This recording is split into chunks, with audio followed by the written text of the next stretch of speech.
To be clear, we're in this mess because an untouchable finance minister, relying on his data bank workers and neglecting the advice of seasoned experts at the finance ministry, has been left to run this economy into the ground.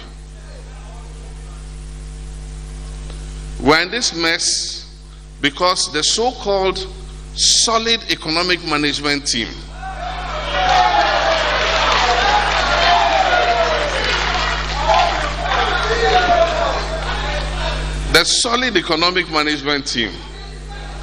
over the last several years has been unable to call the president's cousin to order when he embarked on a reckless borrowing spree, when he embarked on indiscriminate closure of indigenous banks and financial institutions, and when he embarked on creative economic presentation of statistics to make our situation look rosier than the reality. We're in this mess because we have a president who fails to take responsibility and has instead left the nation on autopilot in the hands of bungling ministers who he describes as excellent.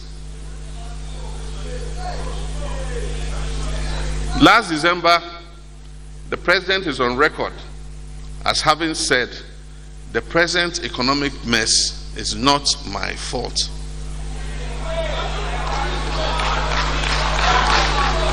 Refuses to accept responsibility.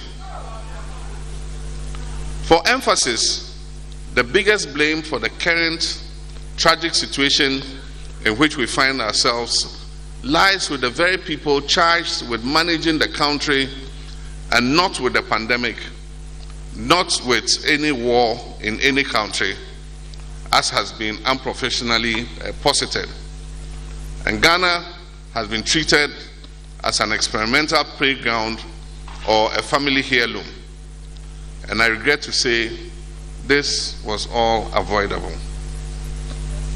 Things could have been different, and I've remained very convinced that they could have been different.